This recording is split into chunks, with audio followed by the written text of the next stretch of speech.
product universe here. Donald Trump is the master of a hostile interview, as he can win an interview better than anybody. And frankly, if I didn't bring it up, you wouldn't even be talking about immigration right now. When was the last time you were at the border? I've been to the border probably 3 or 4 times over the years, and I have many people that live around the area. I'm going to Arizona this weekend where they want to talk to me because Arizona is, somebody said I'm the most popular person in Arizona because of my stance. And I'm going to be there this weekend. When was the last time that you were there? Probably 3 years ago. So how do you, if you haven't been there in 3 years, how do you know that it is such a problem? Oh, because I knew it was bad then, it's worse now. It was terrible then, and it's worse now. It's worse now than it's ever been. We don't even have a border. People are just flowing through like water. There is no border right now. The murder rate in El Paso, Texas, which is right on the border, is the lowest murder rate for any of the big cities in the country. Don't try and convince me that there's no crime, that it's wonderful. The people that are being forced in, and these aren't just Mexican people, the people that are being forced, Mexico doesn't want people, they're forcing them into our country, and we're taking them and we're putting them in our jails and our hospitals, and we're paying them money through different sources. It's a disgrace. Don't tell me about safety. Are you trying to justify safety at the border? I don't think so. We have a lower incarceration rate for Mexican immigrants and illegal immigrants than we do for any U.S.-born citizens. It's a wrong statistic. Go check your numbers. It's totally wrong. It sounds good. It sounds good. It's a wrong statistic. Check your numbers. So do you think that there's And by the way, I'm not Nazi. I have great relationship with the Mexican people. I have many people working for me. You can look at the job in Washington. I have many legal immigrants working for me. Many of them come from Mexico. They love me. I love them. And I'll tell you something. If I get the nomination, I'll win the Latino vote. I will win it because I'm going to create jobs. Hillary Clinton is not going to be able to create jobs. I will tell you right now. Neither is Jeb Bush going to be able to create jobs. I will create jobs, and the Latinos will have jobs that they don't have right now, and I will win that vote. And everyone thinks, oh, gee, Trump is going to not do well with that vote. I'll do better with that vote than anybody. And I have thousands of them working for me at different places that I have all over the country. I will win that vote. Why should people believe your numbers when you come out here and say that they're committing crimes and they're in our jails and they're murdering us and taking our jobs? A few years ago, you led the birther movement. You sent investigators out to Hawaii to find out whether or not Obama, which you said was not born here. Well, and it turned out to not be true. Well, I don't know. According to you, it's not true. I don't know. He released his birth certificate. You know, if you believe that, that's fine. I don't care. It's an old subject. I'm about jobs. I'm about security. I'm about fixing the military. I'm about taking care of our vets.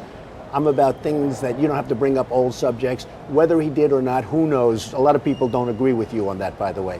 But I'm really about economic development, and I'm about jobs, and that's what we have to start talking about. And I'm about beating ISIS militarily and not acting like a bunch of babies like we're acting right now. Do you have a plan for ISIS? I do have a plan, actually. What is it? I would knock the hell out of the oil areas because they're rich as can be. They're building a hotel in Iraq.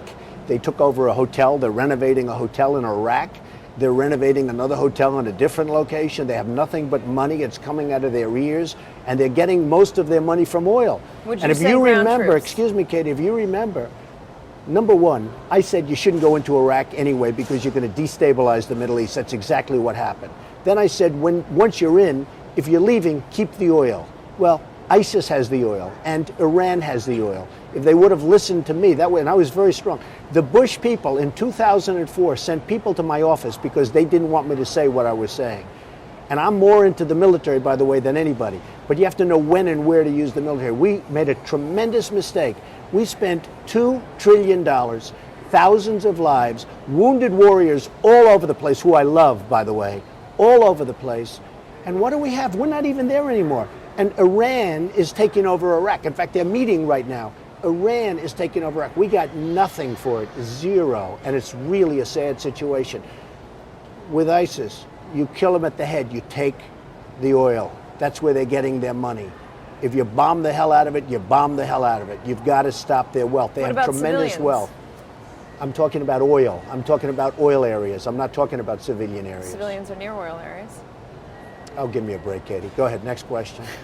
Donald Trump is a master speaker and truly a mastermind. He is a total tactician when it comes to interviews, where he can turn the most hostile and most damaging questions and 2 wins for his cause. In this interview, where the interviewer was trying to make Donald Trump look bad, Donald Trump did not let that happen, as he responded to her tough questions with very competent and hard to disagree with answers. She was trying to get Donald Trump to adhere to her thinking and the media narrative, but Donald Trump wasn't having that, as he doesn't subscribe to the media narrative. He subscribes to the truth. And what Donald Trump had to say was not what this interviewer wanted to hear. She did not want to hear that illegal immigration is a huge problem in the United States, that there are millions of illegals who have broken the law and illegally entered the United States through a wide open southern border.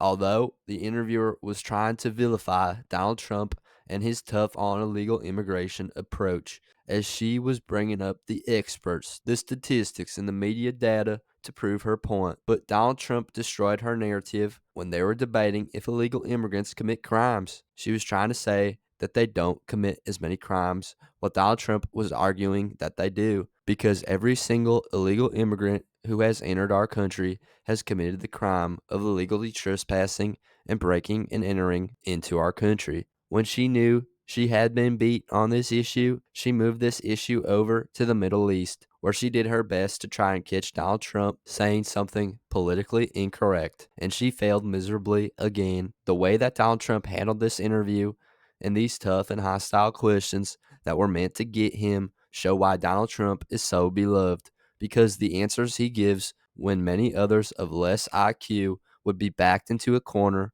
are both so eloquent and true, as it is hard to disagree with his stance on illegal immigration and his views on the Middle East. Excelling in interviews such as these show Donald Trump is willing to go anywhere and answer any question, and that Donald Trump is an extremely sharp and smart man. This video deserves to be shared because Donald Trump schooled that interviewer and the media for everyone to see. But that's just my 2 cents, and you're entitled to your 2 cents. If you want, share your opinion in the comments below, as all viewpoints are welcome. If you enjoyed this informational and educational video, then give the video a like and turn on my channel notifications so that you'll be notified the next time I release a new video. Thanks for watching. God bless you, and God bless America.